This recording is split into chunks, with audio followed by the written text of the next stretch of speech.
नमस्कार दोस्तों, मैं हूं सौरभ शर्मा। आप देख रहे हैं भारत 24। दोस्तों, आज मेरे साथ वो मेहमान जुड़ी है सीधा मुंबई से, जो अपनी सुरीली आवाज से फैंस को एक नई उड़ान देती हैं। उनसे हम बातचीत करेंगे, लेकिन उससे पहले दो लाइंस में उनको डेडिकेट करना चाहूंगा। चलो अब आवाज दी जाए, नींद को, कुछ थके थके से लगते हैं ख्वाब मेरे। अन्वेषा, बहुत बहुत स्वागत है भारत 24 में आपका। बहुत बहुत धन्यवाद। Thank you very much. Beautiful lines. अच्छा अन्वेषा, आपको लगता है कि आपको वो पार मिली है सरस्वती जी से, जो आप अपनी सुरीली आवाज से एक नई ऊर्जा दे पाते हैं लोगों को? हाँ, ये मेरी खुशकिस्मती है जी। क्योंकि आई थिंक कोई भी कला के साथ जब आप जन्म लेते जी। हैं, तो आई थिंक वो आपका क्रेडिट नहीं है। हाँ, जी। ऑब्वियसली उसके बाद अगर आप सीखते हैं, उसको पॉलिश करते हैं, वो जी। आपका क्रेडिट है। लेकिन वो लेके पैदा होना I think it's a gift. जी। और कोई भी ऐसे गिफ्ट हर एक को तो नहीं मिलता है। जी। तो इसलिए जिसको मिलता है, उसको अच्छे से टेक केयर करना चाहिए उसको। अन्वेषा, एक आपका बहुत ही खूबसूरत गाना था सीतारमन का, ओ सीता। अगर आप हमारे दर्शकों को दो लाइन उसकी सुना पाए। Sure, why not? ओ सीता, तेरा रहूंगा वादा है। इश्क मुझे थोड़ा नहीं है ज्यादा है। आओ थामो जरा हाथ मेरा, लेके चलो तुम्हें हम सफर। दोनों रहे जहां साथ मिलके, ढूंढे तेरा मेरा वो शहर। तेरा जहां मेरा जहां, अब एक है नहीं जुदा होगा। ओ रामा, तुझे ही रब माना है। वाह! अन्वेषा, बहुत ही खूबसूरत आप गाते हैं। देखिए, थैंक यू। ये कहते हैं ना कि आपने बचपन से ही जब सोचा कि सिंगर बनना है, आपके पेरेंट्स ने उसी तरीके से आपको शिक्षा दिलाई म्यूज़िक की। उसके बाद आपके मेंटोर आपके फादर और मदर दोनों हैं, क्योंकि दोनों सिंगर हैं। तो किस तरह का माहौल रहा बचपन से? बिकॉज़ जब फादर मदर दोनों ही सिंगर होते हैं। सो माहौल बड़ा ही म्यूज़िकल रहा है बचपन से, क्योंकि हर तरह का म्यूज़िक जिसका हमें एक्सपोज़र था, जी। चाहे वो गज़ल्स हो, संगीत हो, फ़िल्मी गीत हो, हर तरह का म्यूज़िक हम सुनते थे, ऐसी कोई रोक-टोक नहीं थी घर पे। जी। And I used to listen to everything. और देखिए, फेस्टिव सीज़न के साथ-साथ ना अन्वेषा, एक सीज़न और है, उसका नाम है बिग बॉस सीज़न 17। अगर अगर आपको मौका मिला, तो आप जाना चाहेंगी? देखते हैं आप बिग बॉस? नहीं, नहीं, मैं नहीं देखती। एकाध सीज़न देखा था, जी। लेकिन मुझे देख के ही ऐसा लगा कि I am not meant for such a platform. मुझे देख के बड़ा डर जी। लगता है कि जिस तरह से लोग वहाँ पे एक जी। बंद स्पेस में एक जी। स्पेस शेयर करते-करते एक-दूसरे के प्रति अग्रेसिव हो जाते हैं। मुझे नहीं लगता कि उस तरह की चीज़ को हैंडल करने के लिए दिस एंड्योरेंस की ज़रूरत है। मुझे नहीं लगता कि वैसे तो मैं ज़िंदगी में आम ज़िंदगी में मैं जी। बहुत स्ट्रॉन्ग हूँ, जी। ऐसा मैं मानना चाहूँगी जी। अपने बारे में। लेकिन उस इस तरह के प्लेटफ़ॉर्म के लिए मैं नहीं बनी हूँ, ऐसा मुझे लगता है। अब फ्यूचर का नहीं पता, कभी मन किया तो हो सकता है कि चली जाऊँगी। और जलते दिए हो जाए एक बार फैन्स के लिए, बिकॉज़ वो भी एक आपका one of the cult songs है और सभी को पसंद है। अगर आप 2 लाइन गुनगुनाना चाहें। श्योर, श्योर, बिल्कुल।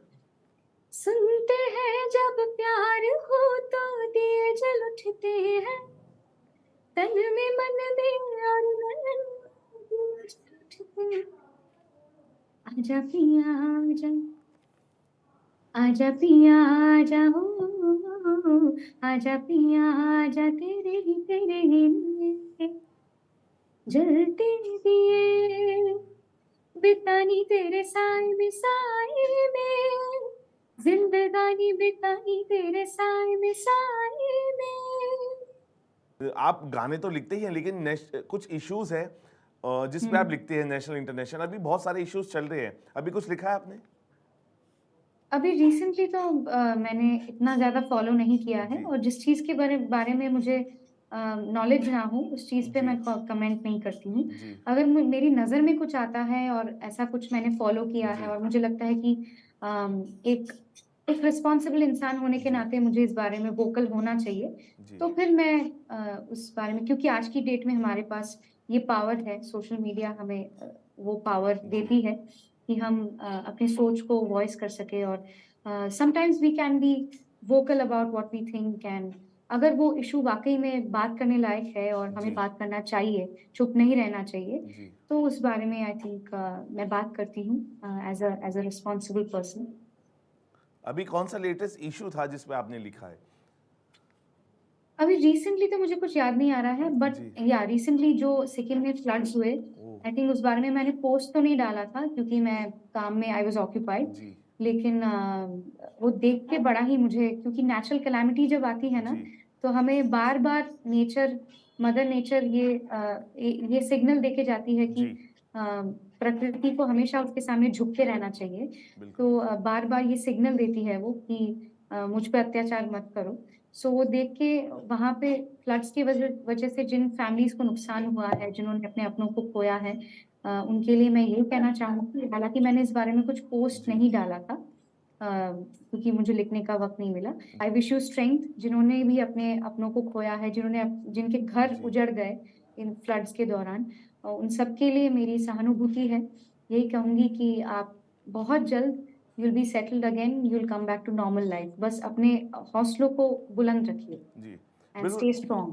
बिल्कुल अन्वेषा, आपने बहुत अच्छी बात बोली। देखिए कि बहुत लोगों ने ये क्लेमिटी को, डिज़ास्टर्स को देखा है, लेकिन कुछ हाथ ऐसे भी आए हैं जिन्होंने आगे चल के उनकी मदद भी की है।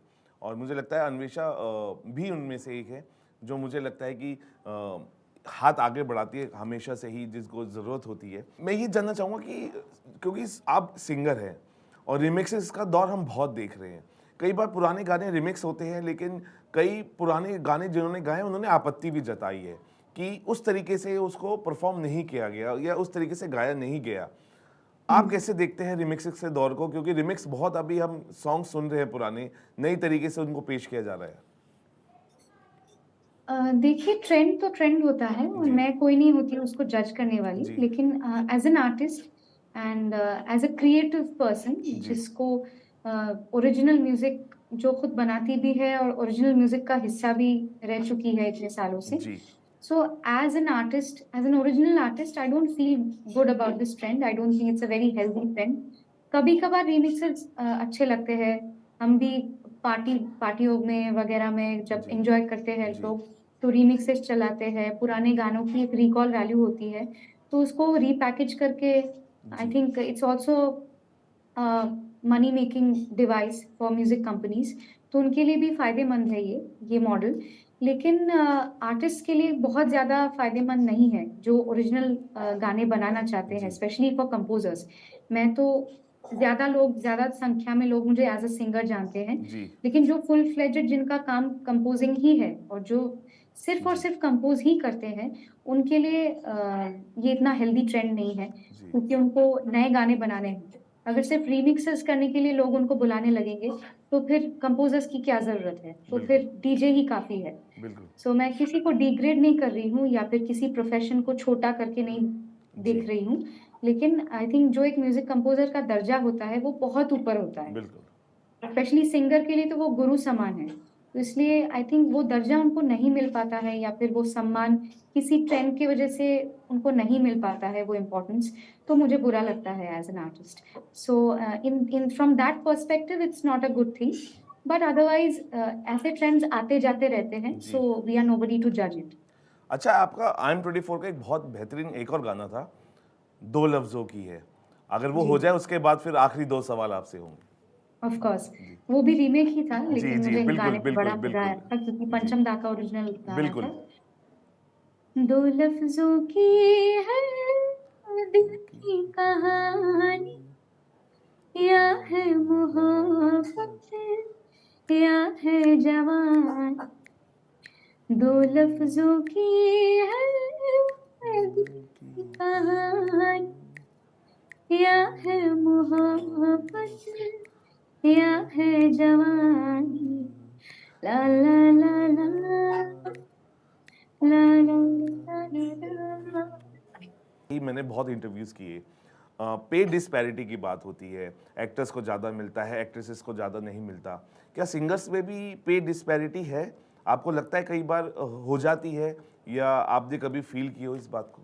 मैंने डायरेक्टली ऐसे लोगों से जाके पूछा नहीं है, इसलिए मुझे इतना ज़्यादा आइडिया जी, नहीं है। लेकिन एक discrimination on the basis of gender मैंने देखा है, लाइव कॉन्सर्ट्स में देखा है जी, कि काफ़ी बार मैंने खुद एक्सपीरियंस किया है कि देखिए, मेरे बहुत सारे ओरिजिनल गाने हैं और जिस तरह का बिल्कुल। मेरा प्रोफ़ाइल इतने सालों में बना है जी, और हो सकता है कि कोई उस तुलना में किसी के गाने कम हैं या फिर किसी का बिल्कुल। प्रोफ़ाइल इतना बड़ा नहीं है या फिर मेरी तुलना में थोड़ा कम है या फिर जी, वो एक न्यूकमर है। जी, मैंने ऐसा भी देखा है क्योंकि वो एक मेल है, मेल जी, आर्टिस्ट है, जी, उसको थोड़ा ज़्यादा या फिर वो खुद आके बोल रहा है, कमांड कर रहा है कि नहीं मैं तो लास्ट में ही आऊँगा, मैं तो ये करूँगा, वो स्टारी जी, चीज़ें कर रहा है आके और वो लोग मान भी ले रहे हैं खुशी-खुशी।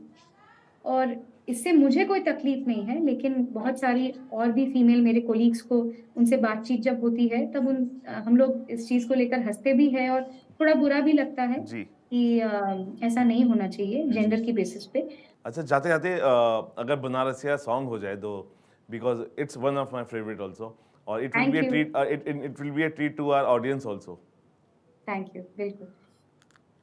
आए बनारसिया, आए बनारसिया,